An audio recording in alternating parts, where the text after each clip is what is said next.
Miren, vamos a ver, esta es una cirugía, es una apendicectomía. Ya les había hablado que ahora en este siglo XXI todas las cirugías se deben hacer por cirugía laparoscópica. Todas, la mayoría de las cirugías. Entonces hay cirugías que sí necesitan ser convencional, pero la mayoría se tiene que hacer laparoscopía. Bien, luego ya va a ir evolucionando y ya va a ser robótico. Miren, ¿dónde está localizado el apéndice?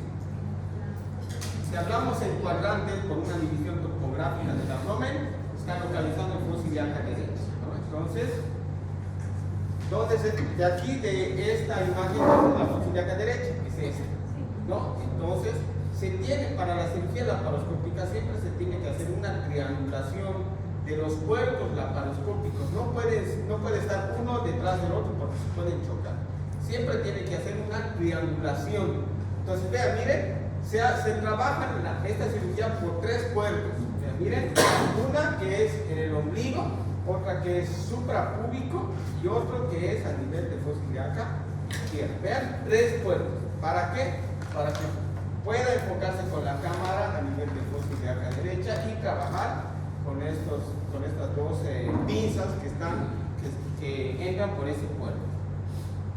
Entonces, vean, miren, se ingresa a la cavidad, miren, ahí está la cámara, hace una observación a nivel de todo lo que es la cavidad. Medio oscura, ¿no?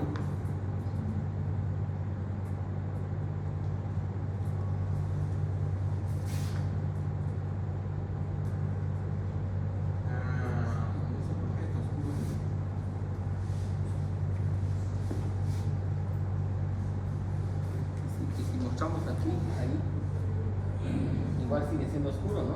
Sí. Pero creo que está mejor, ¿no? ¿Ah? Es el reproductor, ¿no? Creo, pero ahí está mejor, ¿no? ¿O no? Ahí pueden ver. No, los de allá no van a poder ver. Sí, nada.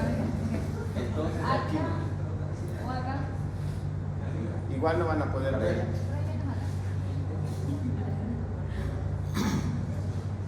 Igual pueden ver de allá, no van a poder ver, no, aquí nomás.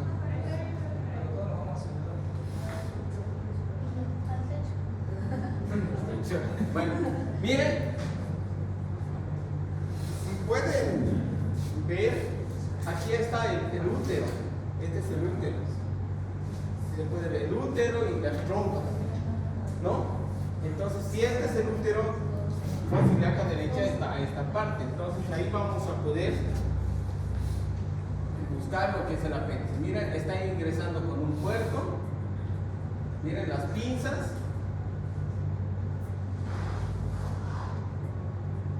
Ahí vemos el ciego, vean, miren el ciego. Y ahí está el apéndice secal, con unas pequeñas adherencias. Vean, miren. Entonces, esta etapa es una etapa inicial de una apendicitis aguda. Entonces, miren, ¿qué es lo que hace? Primero se tiene que controlar, o sea, ligar o hacer una hemostasia de la arteria. ¿Y dónde está la arteria? Está en su mesoapéndice. En su mesoapéndice. Entonces, vean, miren, hace una coagulación. Ahí coagula. ¿En la mesoapéndice. Entonces ahí ya va a ir, miren, como ya ha hecho una coagulación a nivel del mesoapéndice, entonces ya va a ir cortando, ¿no?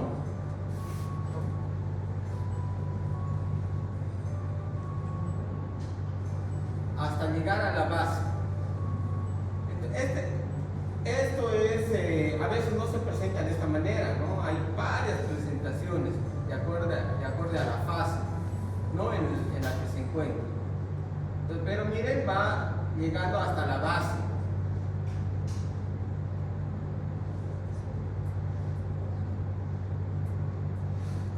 La cirugía de la apendicitis aguda puede ser una cirugía muy sencilla, como puede ser una cirugía de las más complicadas. Entonces, vean, miren, ya ha llegado a nivel de la base, donde está ahí conectado al ciego. Entonces, ¿qué es lo que va a hacer? Una ligadura.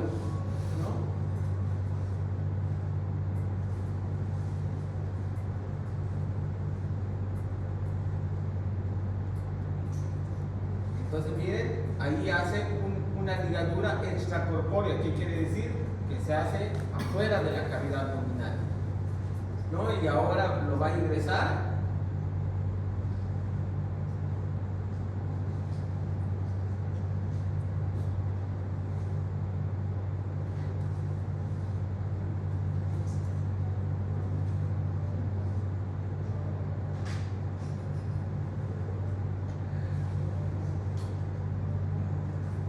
Vean, miren, hace una ligadura a nivel de la base.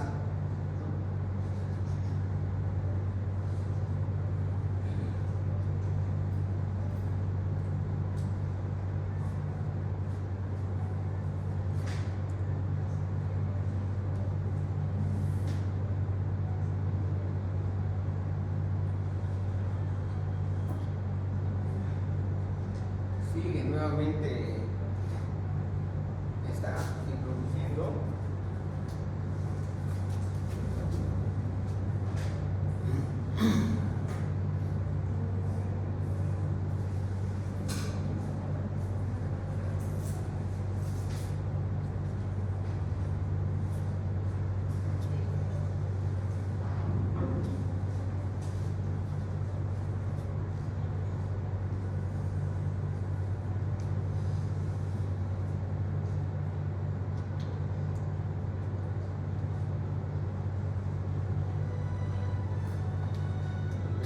Sigue, ¿no?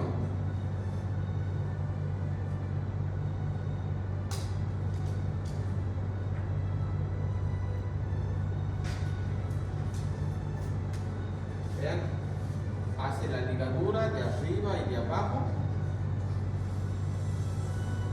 en el extremo distal y proximal. Y vean, hace un corte, ya está haciendo la apendicectomía.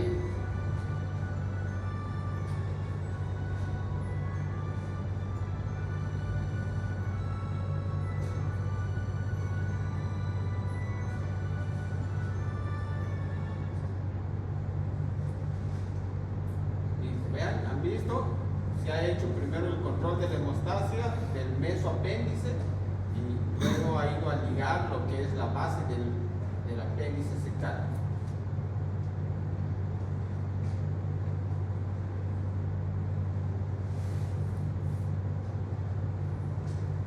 Y ahora lo tiene que sacar la pieza, ¿no? Saca. ¿Por dónde van a sacar? Por el ombligo, que es la herida más grande. Bueno, ahora vean, miren, lo que he dibujado, ¿qué es? Es el ciego, ¿no? El ciego es el colon, ¿no? Este es el ciego y esta es la válvula iliocecal, este es el ilio terminal. Todo esto está irrigado, ¿por qué? Por su meso, ¿no? Por la raíz del mesenterio, es el meso. ¿Y qué hay en el meso? Las arterias, ¿no? Entonces las arterias vienen por aquí y hacen su irrigación, ¿no? Entonces, y hay una arteria que viene hasta acá. ¿Qué se llama esa arteria? No, la mesentérica es esta rama, la principal. La que está por aquí es la arteria iliocecal, tiene ese nombre, la arteria iliocecal. ¿Por dónde discurre esta arteria? Por su meso. Entonces viene así. Esta arteria que es iliocecal va a dar ramas al ciego y al ilio, ¿no? Y como rama terminal va hasta el apéndice secal. ¿Qué ha hecho? ¿Qué se hace? ¿Qué es lo primero? Hacer un control de esto, porque si va a cortarlo, esa arteria va a sangrar, es la arteria pendicular. Entonces, ¿qué ha hecho? Ha hecho aquí una coagulación, ¿no? Ha hecho una coagulación y ha hecho el corte,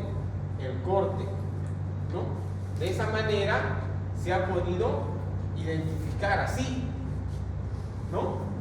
Y luego ya ha hecho una ligadura a nivel de la base y aquí otra ligadura y ha podido sacar el apéndice. Esa es la técnica. Solo hay una sola técnica, que es la apendicectomía, que primero se tiene que controlar ligando la arteria pendicular y luego una extracción a nivel de la base. Entonces, el tema de hoy de nosotros, ¿qué es? Es apendicitis aguda y la apendicectomía. la apendicectomía está sencilla. ¿Tienen alguna duda con respecto a eso?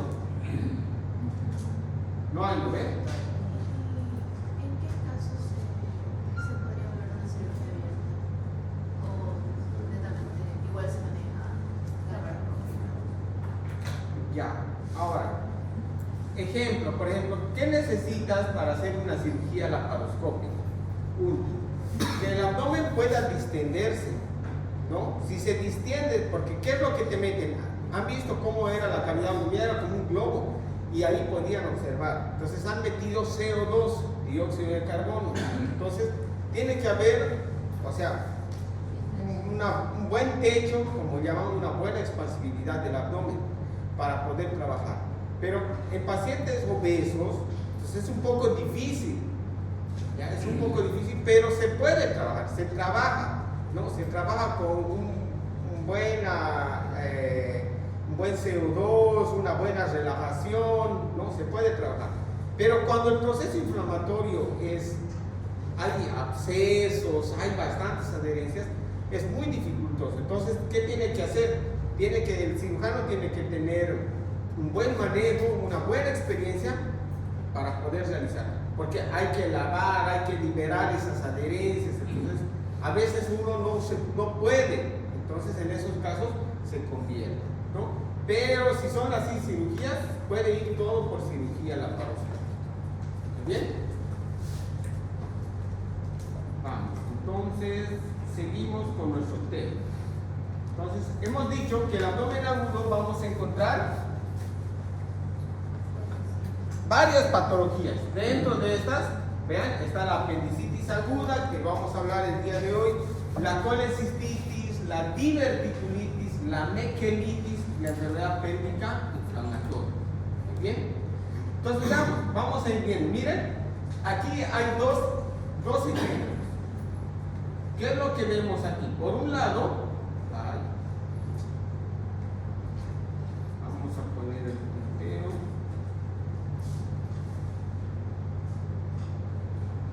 Por un lado, miren, aquí, ¿qué estamos viendo? Estamos viendo una apendicitis aguda, ¿no? Entonces, este es el apéndice, vean, el apéndice, ¿y esto qué es? Eso es el mesoapéndice. Lo primero que hay que hacer para hacer una apendicectomía, hacer un corte. ¿Qué es eso? Entonces, esto es un divertículo de Meckel. ¿Saben dónde están los divertículos de Meckel? ¿O saben qué son los divertículos de Meckel? Los divertículos de Meckel son esbozos, ¿no? De lo que o dilataciones. ¿Dónde se encuentran? Se encuentra en el ilion terminal. Este es el ilion. En el ilion terminal.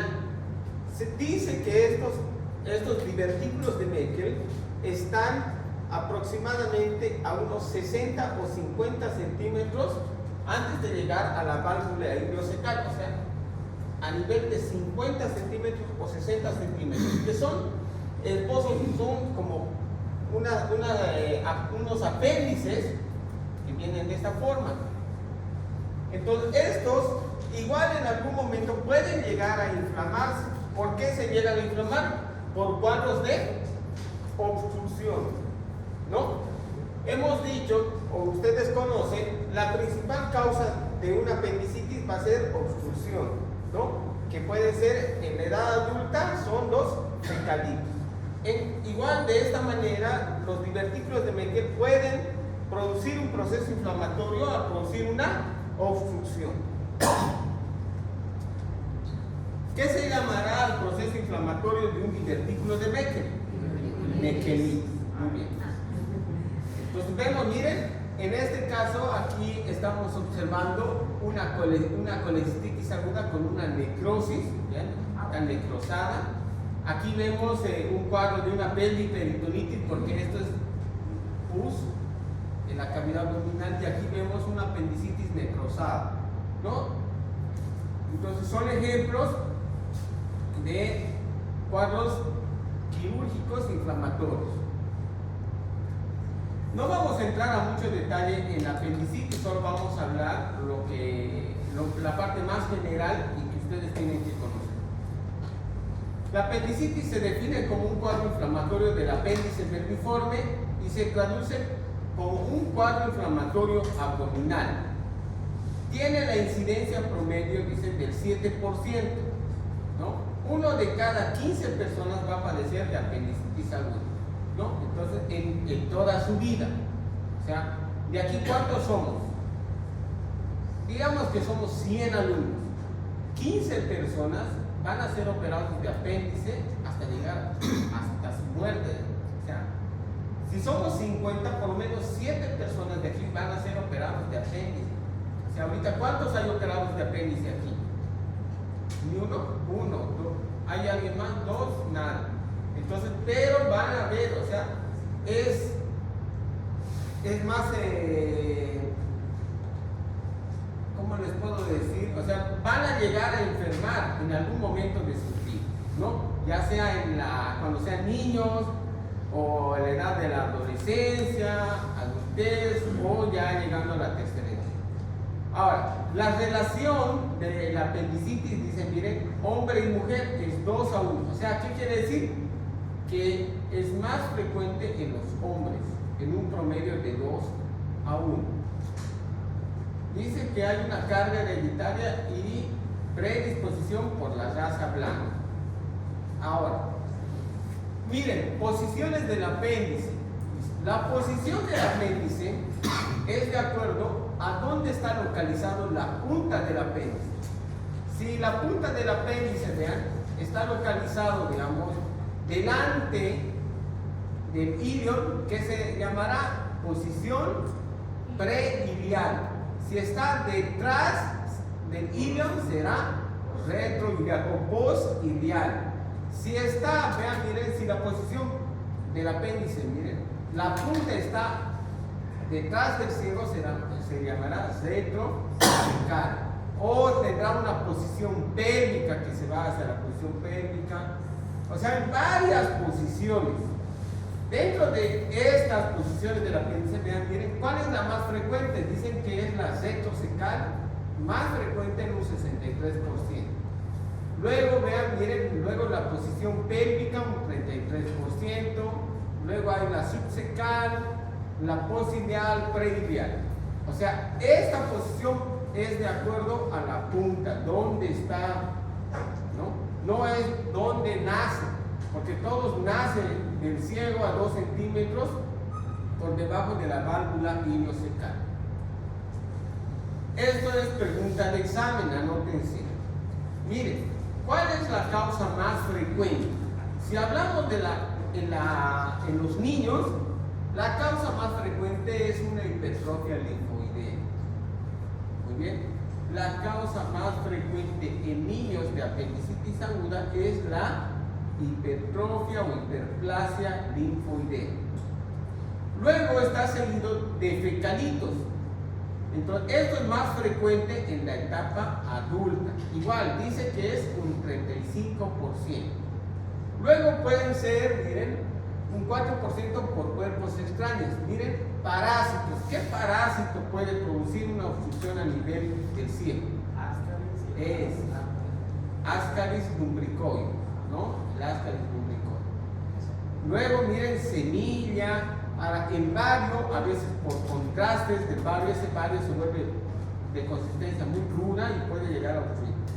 Y vean, 1% por tumores, ¿no? Ya sean tumores a nivel del ciego, del apéndice o otros tipos de tumores. Ahora, estamos muy bien hasta ahí. Una vez que se instaura el proceso inflamatorio, ¿sí?, de no mediar con el tratamiento, esta va a llegar a una evolución. O sea, la primera etapa, o son etapas, lo que nos quiere mostrar aquí, van a ser 4 etapas. Miren, la primera etapa es una apendicitis catarral o también llamada edematosa. O sea, empieza con un cuadro edematoso. Luego viene con una apendicitis flemonosa. Luego viene una apendicitis gangrenada o necrosada y finalmente la etapa final, que es la apendicitis perforada. Muy bien, la perforada, que luego va a dar complicaciones que puede ser una peritonitis o puede ser un plastrón apendicular. Peritonitis o plastrón apendicular. Entonces vean, miren, esto es la etiología, lo que nos menciona. Miren, ¿cuál es la principal causa? La obstrucción, que va a mediar un proceso inflamatorio, y si no se hace un buen tratamiento, esta puede llegar a una perforación. ¿Qué es lo que sucede? Entonces vean, miren, esto es el proceso que va a ir siguiendo. Miren, va a haber un proceso obstructivo. ¿Qué es lo que tiene en sus paredes el apéndice cecal? Miren, va a haber una mucosa, una submucosa, y en la submucosa, ¿qué va a haber? Vamos a encontrar los nódulos linfoideos, va a haber una capa muscular y de acerosa. Si hay un cuadro obstructivo, ¿qué es lo que va a producir? Miren, aquí hay una obstrucción. Aquí dentro del apéndice hay células que van a producir moco, ¿no? O sea, van a seguir produciendo. O ustedes alguna vez, digamos, o sea, pueden ordenar a su cuerpo que no produzcan saliva. No, es imposible, ¿no? Siguen produciendo, sigue lo mismo. Aquí, estas células van a seguir produciendo moco. ¿Qué es lo que va a pasar aquí? Al sigue haber producción de moco, esto se va a ir aumentando de volumen, ¿o no? ¿Por qué? Porque va a haber aumento de la presión intraluminal. Por eso dice, vean, miren, fecalito, aumento de la presión intraluminal. O sea, está aumentando la presión, o sea, por gran cantidad de secreción. Ahora, está aumentando la presión de aquí, del apéndice, que va a ir a apretar y comprimir a los vasos sanguíneos que están alrededor de él. ¿Cuál creen que se pueda comprimir primero? ¿Las arterias o las venas? La vena. ¿Por qué? Menos presión de flujo. Ya, hay otra causa. Las arterias tienen más desarrollada, ¿cuál? La capa media, que es la capa muscular, ¿no? ¿Por qué? Porque ellos llevan grandes presiones, ¿no? Al llevar más grandes presiones tienen mayor resistencia y tienen una musculatura más desarrollada. En cambio, las venas tienen presión más baja, entonces se pueden llegar a colapsar. Entonces, ¿quiénes primero se colapsan? Las venas. Entonces, aquí se van a ir colapsando las venas. Muy bien. ¿Qué quiere decir? Que habrá retorno. No va a haber retorno, ¿no? No va a haber un buen flujo. Entonces, al no haber retorno, entonces va a ir produciendo áreas de isquemia. Va a producir áreas de isquemia. Pero va a haber aumento de la presión intraluminal. Y ahí, cuando sigue el aumento de la presión intraluminal, entonces ya va a ir a producir un daño ya arterial. O sea, ya no va a llegar el flujo de sangre que tenía que llegar por las arterias. Entonces, ¿qué pasa si una estructura no le llega sangre? Se necrosa, ¿no? Entonces va a haber áreas de isquemia, cianosis, isquemia, necrosis y perforación. ¿Me entienden? Entonces lo mismo dice, miren, aumento de la presión intraluminal, disminución del flujo sanguíneo, porque al haber aumento ya no hay esas arterias que van a llegar y finalmente llega a una necrosis. Pero cuando hay un aumento de la presión intraluminal, ¿qué es lo que sucede? Hay una proliferación bacteriana. O sea, dentro de estos hay una mayor proliferación bacteriana. ¿Se entiende, no ven? Muy bien. Entonces vean, miren, dice aquí hay lesión del apéndice. Miren, falta de drenaje y acumulación de moco, lo que habíamos hablado. Aumento de la presión intraluminal. Al ver aumento de la presión intraluminal, hay éstasis intestinal, proliferación bacteriana y aumento de la presión intraluminal. Distensión de las paredes, estimula los nervios, el dolor visceral, sensación y dolor difuso. La presión intraluminal, dice, aumenta y la presión venosa de las paredes disminuye, ¿no? Ocluyen los vasos linfáticos, capilares y venolas, dando ahí una congestión y lo que es esta etapa, la supurada o edematosa, ¿no? Hay isquemia, invasión de las bacterianas, dice, ¿no? Absorción de las toxinas, en los pacientes va a haber fiebre, taquicardia, leucocitosis. Va a haber infección de las serosas del apéndice y peritoneo parietal, irritación peritoneal y ya se vuelve dolor somático y el dolor es en el cuadrante inferior derecho. Entonces, cuando la presión intraluminal aumenta, dice, la presión también, la presión arterial y va a haber áreas de infarto. Por lo tanto, puede existir una perforación o la proliferación bacteriana y ahí se produce lo que es la apendicitis aguda perforada, ¿no? Es lo que estamos hablando. El diagnóstico, vean, miren, la apendicitis aguda, el diagnóstico es clínico, pregunta de examen, igual. No hay algún estudio complementario que nos pueda decir, ah, esto es apéndice. Tiene que ser clínico, por toda la sintomatología que los pacientes nos indican, se puede llegar a hacer un diagnóstico. Entonces vemos, miren, la fase edematosa, dice que, miren, hay acumulación del moco, posteriormente existe un aumento de la presión intraluminal con compromisos del retorno linfático y venoso. Esto favorece a la proliferación bacteriana y media la aparición del cuadro inflamatorio. El apéndice se encuentra edematoso, engrosado y rojo. Es el mejor momento para hacer el diagnóstico y realizar la intervención. Entonces vean, miren, aquí está, este es un cuadro de una apendicitis aguda edematosa y este el cielo, miren, se puede observar de esta manera. La apendicitis aguda flemonosa, que es la siguiente etapa, dice, continúa la secreción y la presión intraluminal, ¿no? Y existe un cuadro inflamatorio florido. El apéndice se observa congestiva, edematoso y aumentado de tamaño con fibrina alrededor de la misma. Entonces aquí observamos, no se puede observar muy bien aquí lo que son la fibrina. Ahí vamos a ir viendo en otras clases, voy a traer el foco. La apendicitis aguda necrosada, ¿no? Ya hay focos de isquemia y necrosis. El apéndice se observa de un color rojo pinoso, violeta, con signos de necrosis, ¿no? Entonces, aquí, vean, miren, hay un área de necrosis, ¿no? Y esto va a producir una perforación. Ahora, miren a ustedes. ¿Alguna vez se han apretado el dedo? ¿Se han puesto con una liguita o algún hilito o algo? ¿No?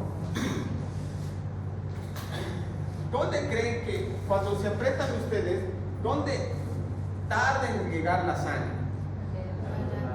Es en la parte distal, ¿lo ven? ¿O no? ¿O es en la parte de donde está amarrado? No, es en la parte distal. Si ustedes hacen un torniquete, entonces la sangre, ¿dónde va a llegar? Va a tardar en llegar, en la parte distal. Entonces, ¿dónde creen ustedes que las perforaciones son más frecuentes? Es en la parte distal, no es aquí donde se existe perforación. Las perforaciones generalmente se producen a nivel distal del apéndice. ¿Por qué? Ahí está la respuesta, porque tarda en llegar la sangre, el flujo sanguíneo disminuye, tarda en llegar, es donde primero va a llegar a producir áreas de isquemia y necrosis. Y la apendicitis perforada, dice, es el estadio de mayor complicación, existe una perforación con líquido turbulento, ¿no? Puede producir algunas complicaciones, que es la infracción apendicular o el absceso apendicular. Ahora, estas son complicaciones, y aquí nos falta la otra complicación, que es la peritonitis generalizada, ¿no? ¿Qué es el plastrón? Que es una complicación. Miren, el plastrón es una masa que tiene como componentes adherencias, el apéndice inflamado hacia el intestino delgado y el epíclon mayor. ¿Qué quiere decir? Que cuando el cuerpo encuentra o hay un proceso inflamatorio dentro de la cavidad abdominal, el cuerpo va a tratar de contener ese proceso inflamatorio. ¿Y cómo va a llegar a contener? Por las estructuras vecinas que hay. ¿Qué estructuras vecinas vamos a encontrar? Miren, lo primero va a ser el epíclon mayor. El epíclon mayor va a tratar de contener ese proceso inflamatorio. ¿Qué más hay ahí? ¿Qué estructuras? Va a haber el intestino delgado, puede ser el intestino grueso. El apéndice inflamado va a ser el contenido que hay y algunas adherencias. Entonces, ese es el trastorno apendicular. Y el absceso apendicular dice, miren, cursa con una fagocitosis del apéndice y pus libre dentro del trastorno. O sea, hay una digestión o se digiere prácticamente el apéndice y se vuelve un proceso purulento. Aquí vemos, vean, miren, aquí esto es el coprolito, no es un cálculo. Este es un coprolito que ha producido el proceso inflamatorio. Vamos con el cuadro clínico. ¿Cuál es el principal síntoma? Dolor, ¿no? Todos los abdómenes agudos, el principal síntoma es el dolor. ¿Cuál es la característica? Miren, este dolor, dice, es un dolor típico, o sea, 55%. La mitad de los pacientes con apendicitis van a tener este cuadro típico. Dice que va a iniciar el dolor en el abdomen superior, o sea, el dolor va a empezar en el abdomen superior. Y luego, dice, el dolor, dice, del epigardio baja a la región periumbilical y luego este dolor migra hacia fosa ilíaca derecha, ¿no? En el 55% de los pacientes. Este dolor migratorio que nosotros lo llamamos, se llama cronología de Murphy. Recuerden bien, cronología de Murphy, que es un dolor migratorio, muy bien, migratorio, que inicia en región de epigastrio, periumbilical y luego migra a fosa ilíaca derecha. Eso es la cronología de Murphy. Por eso, aquí cometen errores los médicos generales, porque a veces dicen, vienen los pacientes con dolor abdominal en el epigastrio y dicen, ah, es un cólico, ¿no? Es un cólico biliar o es tu gastritis. Entonces, ¿qué les dan ahí? Analgésicos. Entonces, ¿el paciente cómo se siente? Bien o no, mejora su sintomatología, no acude al médico nuevamente, o a veces le dan antibióticos y con eso pues todo el cuadro clínico lo tergiversa o prácticamente lo camufla, como quieran mencionarlo, digamos, nos confunde prácticamente con otras patologías, ¿no? Y el dolor atípico, dicen, miren, el dolor en un 44%, 45% puede ser directamente en la pelvis, ¿no? O puede tener un dolor subhepático. Si hay un dolor en la pelvis, miren, el paciente puede tener hipogastralgia, tenesmo, sedimento urinario patológico o diarrea. A veces cuando el apéndice choca a la vejiga, por el proceso inflamatorio, a veces los pacientes presentan hematuria, orinas hematúricas. Y a veces dicen, ah, es hematuria, debe tener un cálculo renal, confunden. O a veces tienen diarrea y dicen, ah, es una infección intestinal, es una gastroenteritis. Igual les dan antibióticos. O sea, no todos los apéndices, si se han fijado, tienen una sintomatología típica. O pueden tener un dolor subhepático, ¿no? Un dolor en el hipocondrio derecho y confundir con una colecistitis, ¿no? A veces los apéndices, ¿no?, retrosecales llegan hasta la región subhepática y duelen. ¿Y dónde se produce la perforación? En la punta. Entonces la punta que llega hasta el hipocondrio derecho, entonces empieza a doler. Miren, puede ser retrosecal, ¿no? Puede ser retrosecales, mesocólica o, vean, miren, una malrotación. ¿no? Un situs inverso completo, por ejemplo, todo se cambia. Entonces puede tener dolor en fósil de arca izquierda. En esos casos, cuando hay mucha duda diagnóstica, se solicita una tomografía abdominal.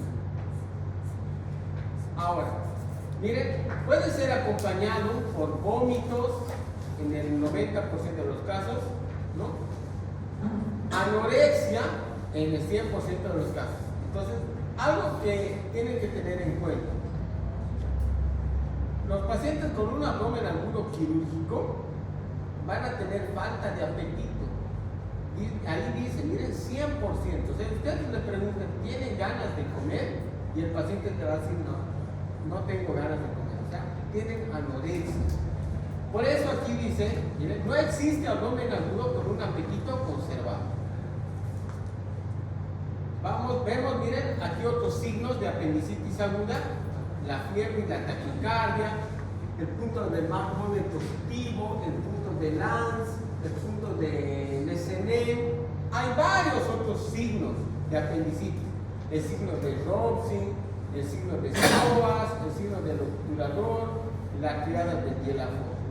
O sea, hay varios signos típicos. Ustedes los van a repasar en casa. Bien, yo les estoy dejando aquí los más frecuentes. El diagnóstico, vuelvo a repetir, el diagnóstico de la apendicitis aguda es clínico. Pero nos puede ayudar otros estudios complementarios. Por ejemplo, los laboratorios, como es un cuadro inflamatorio, entonces va a haber aumento de la leucocitosis. Puede haber un sedimento urinario, ¿no? Un hallazgo patológico no excluye el diagnóstico, ¿no? También, si vamos a ingresar a quirófano, siempre tenemos que pedir lo que es los exámenes básicos, ¿no? ¿Cuáles son los exámenes básicos? La glicemia, urea, creatinina, tiempos de coagulación, de sangría y lo que es un examen de orina, ¿no? Entonces, el examen de orina, pues, para ver si no es un cuadro urinario. Y aquí vemos, miren, dentro de lo que es, si pedimos una radiografía, rara vez vamos a poder observar el coprolito, rara vez, generalmente no se puede lograr ver, ¿no? La ecografía no nos ayuda mucho. La ecografía en la apendicitis aguda sirve para descartar otra patología, por ejemplo, una litiasis renal. No sirve la ecografía para hacer diagnóstico de apendicitis aguda. Les vuelvo a repetir, la ecografía no sirve para el diagnóstico de la apendicitis aguda, pero nos sirve para ver otra patología. Si tenemos mucha duda diagnóstica, nosotros vamos a pedir una tomografía. Esto sí nos va a ayudar bastante. Se puede, pero no está ecografía en la escala de Alvarado, ¿no? La escala de Alvarado son signos y síntomas y allí exámenes complementarios, ¿no? La tomografía sí nos va a ayudar bastante. Ahora, esto es lo último, diagnóstico diferencial. Miren, para hacer diagnóstico diferencial, primero ver si no es un abdomen agudo médico, ¿no? Si no es una gastroenteritis, una infección urinaria, ¿no? Y si vemos un abdomen agudo de tipo inflamatorio, hay que descartar que no sea una colecistitis, una diverticulitis, una pancreatitis, una mequelitis o una enfermedad pélvica inflamatoria. Estos son los diagnósticos diferenciales. Vean, si es colecistitis, ¿por qué? Dice, pero si es fósil de arca derecha, hay que descartar porque el dolor empieza pues en región de trigastro, ¿no? Otros cuadros de abdomen agudo, miren las ginecológicas, ¿no? Rupturas de un folículo de De Graaf, una endometriosis, infección urinaria, un cólico renal. Miren, entonces aquí están todas las patologías que podríamos nosotros confundir con una apendicitis aguda, ¿no? Ahora, embarazo ectópico igual es un diagnóstico diferencial. En ellos hay que preguntar, por ejemplo, la menstruación, ¿no? Y hay que ver también si la paciente es en etapa reproductiva. No le van a preguntar a una paciente de 60 años. Bueno, ¿cuál es el tratamiento? El tratamiento es quirúrgico, es la apendicectomía. Miren, la apendicectomía.